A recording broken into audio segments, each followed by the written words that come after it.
guys, it's Robin, RsIslandCrafts, and welcome to my studio. This is my Whip It Wednesday video where I'm going to show you what I've been working on in the craft room this week.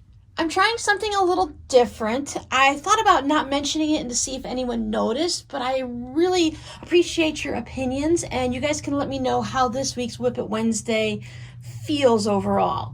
Normally, I just gather up all my stuff and try to figure out what I worked on all week and pile it all up next to me and just chat away piece by piece and just move it along like an assembly line. This week, every day that I worked on something, I made a quick little video. And then I'm going to put it all together and just hopefully it'll flow nicely. Because a lot of times I always stop anyways while I clear this stuff out and then bring in the next. So there's always a little bit of a break in the video, whether you notice it or not.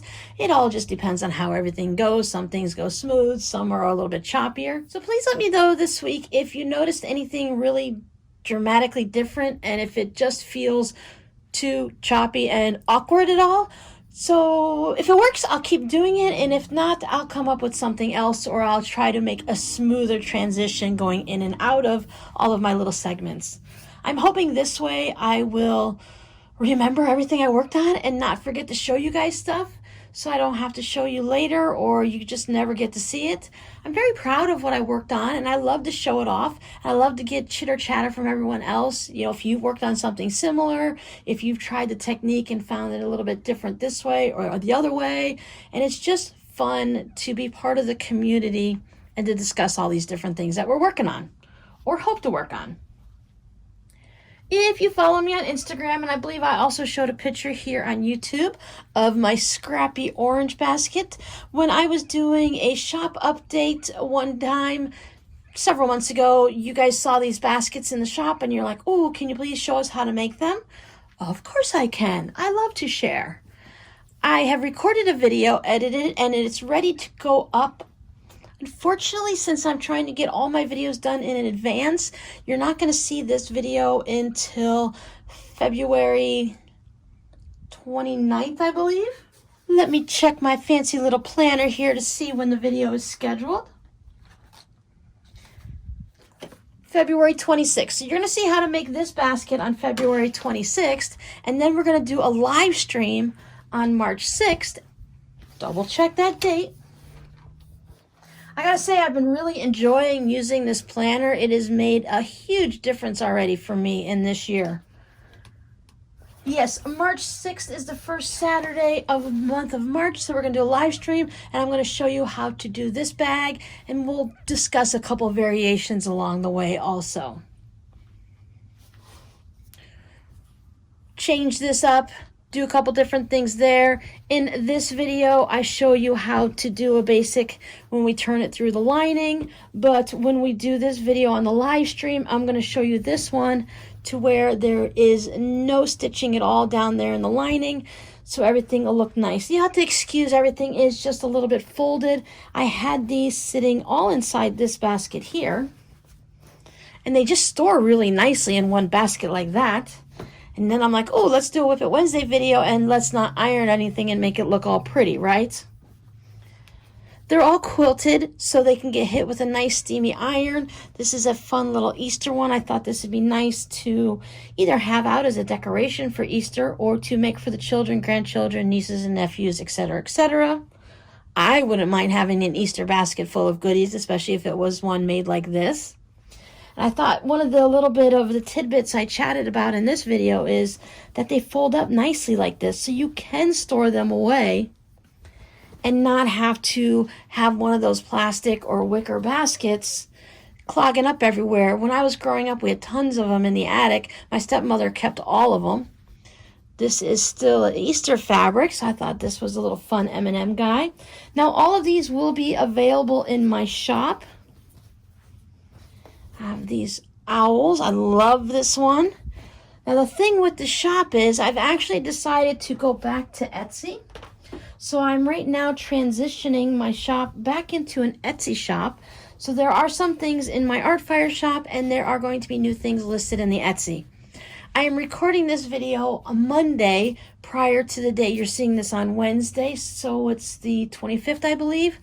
And I'm trying to get things done. I need to give these all a nice good press, and do a photography session with these so that I can get these listed in my Etsy shop.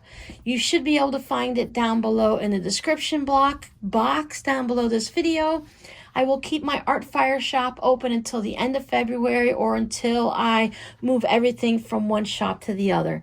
It's a process. I have to re-upload photos. I have to change all the descriptions and put all those little behind the scene things you have to do when you list things in a shop. I can't just import it or export it from one Art Fire into Etsy. I can go from Etsy to Art Fire, but I can't do it in reverse, which is it's rather interesting. But I really love these bags, and my goal is to make one in every color.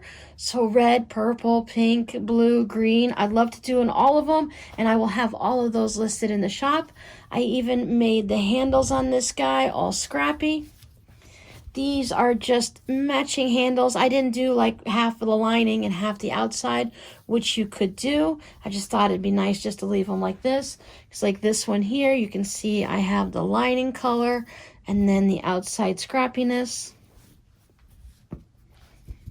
You could make these bags stiffer, and I do discuss all of that in the video.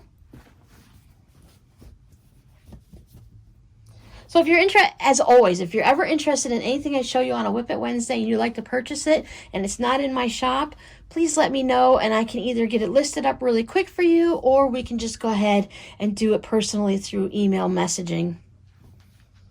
Sometimes I take a little bit longer to get things in the shop than you guys want, and I don't want you to have to wait for something, because there's always a good chance that more than one person wants to buy it. And it's happened in the past where people waited for it to be listed in the shop, and when I list it, it sells right away, or someone messages me and I sell it privately. Not everything has to go into the shop. We can do things privately. See, don't you just love how they all stack together like that? These are great. I put fat quarters in them. I like the idea of putting all the orange scraps in this one, all the green in another. I also put a stuffed animal in them. So if you have a little one that loves to carry their baby dolls around, it go ahead and work for that. Ernie the Eagle, he doesn't mind showing off.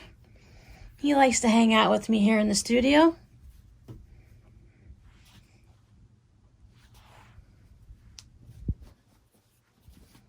Put quite a few little babies in here, or Matchbox cars, or anything like that. I also worked on my colorful mats here, my little mini pieces of art, my Scrappy whatever. I haven't 100% decided what I'm going to do with all of them. This one, since it had so many little pieces and edges, I decided to do that trick where you put some of the netting type material down. I have this little mini roll of orange that I went ahead and laid down in 3 different layers or sections. And then I went and did my straight line quilting all on top of it, and that's going to keep any of the little edges and stuff from popping up. I'm not really sure how I feel about it. It might just be the type of netting material that I used, and other people use it in their little art quilts like this. A lot of times they use it. I just kind of need to go to Joann's and feel it, put it up in front of me.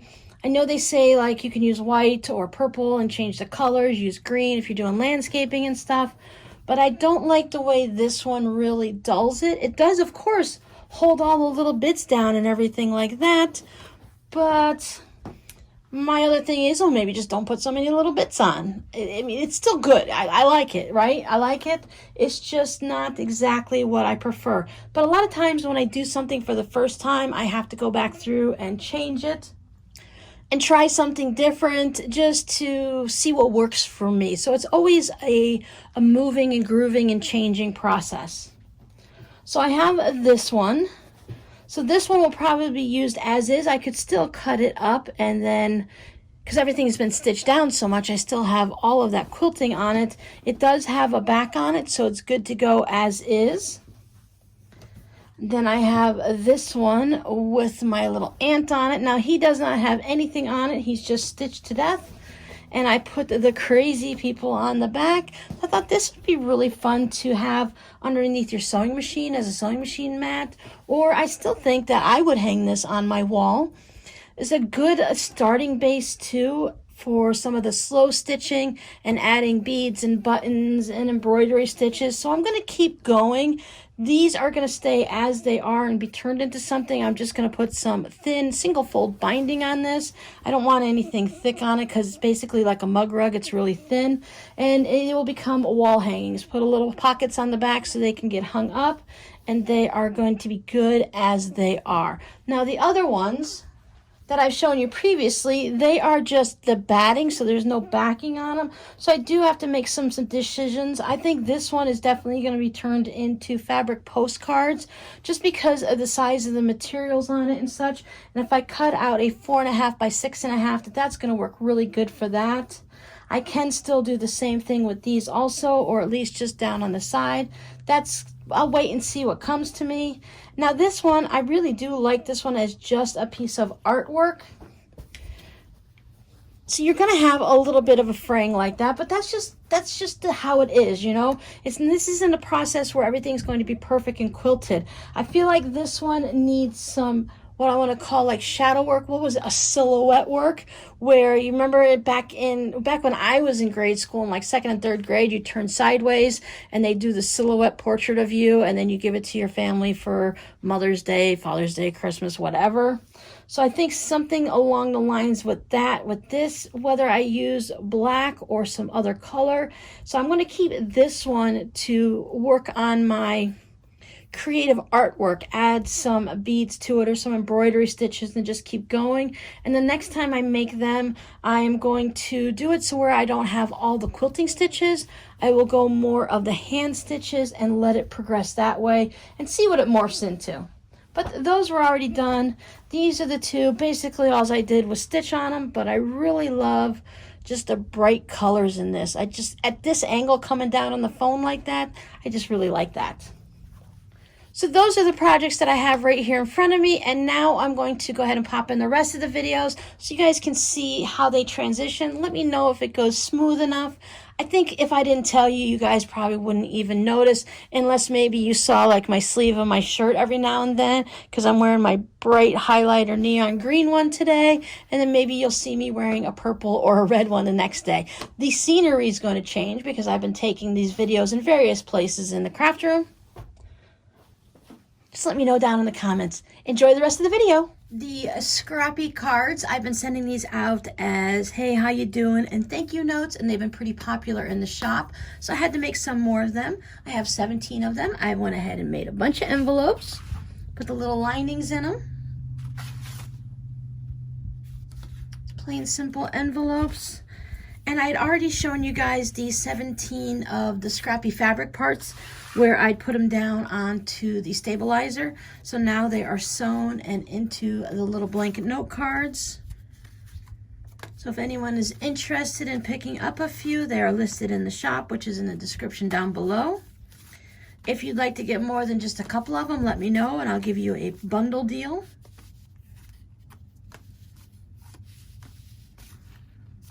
I put a lot of this purple into the cards. I thought that was really, I like that purple in it. It give it some brightness to it. And this froggy Scrappy fabric that one of you guys had sent me. Some of them just have the fabric going straight. Some of them are just little bits put down onto the stabilizer. I stitched them all down with some pink thread. And as always, my favorite part is the fact that you can write in the entire card. There is no sewing down at all from where I put the card down. And if you guys want to see how to make these, I have a video on how I made them. Again, if you're interested, they're in the shop. They fit in there nicely. And then you just go ahead and regular old envelope and mail them out. This is a cardstock, so it's nice and sturdy. I had a request from someone who I've been friends with on Facebook for over 10 years to make some masks for her and her husband. She likes this size, but the ones she's been purchasing have been too short, too narrow to cover her nose and chin. So she chose a couple fabrics out of my stash. These are for her. These are for her husband. These are going out in the mail way before you guys see this video. I just used a simple little creamy tan based fabric for the liner that was generously sent to me from one of you amazing people. I just went ahead and lined them all. I'm going to get these out in the mail. Hopefully her and her husband will fit nicely and they'll enjoy them. You can just never get away from mask making now, can we? And this is a jelly roll race quilt that I made. I think this might be my third one. Yeah, I think it's my third one. I made this one to do another video to replace the video that's been deleted. Again, just scraps of the novelty fabric. It still needs to be pressed. You like my pink socks? I like bright, fun socks.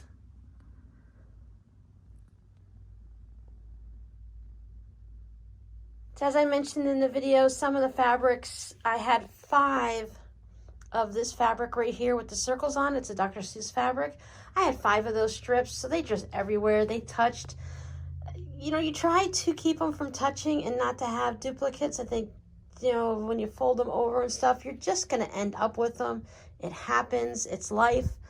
I'm not happy about the fact that it's a little dark up here and a little bit light down here, but other than that, it's a perfectly fine quilt. It just needs a good pressing. Then I will be donating it most likely. So while I'm editing the video, I noticed I never said goodbye at the end. I like to do a little knitting while I'm editing because sometimes I can ramble for a long time before I have to correct anything. So I get a couple rows in. You'll be seeing this scarf in an upcoming yarny, crafty, knitty, crochet WIP It Wednesday, but I just wanted to pop in here at the end saying thank you guys so much for hanging out with me. I hope you enjoyed the video. While editing, yes, I can see the difference between the volume, the location, and all, but hopefully everything went nice and smooth. I always tell you guys the first time you do something, it may not be perfect. You need a little bit of practice. So I need a little bit of practice to see if I can get any better. So thanks for hanging out with me. I hope you guys had a wonderful week. Stay safe, stay crafty, and I'll see you guys next time. Bye.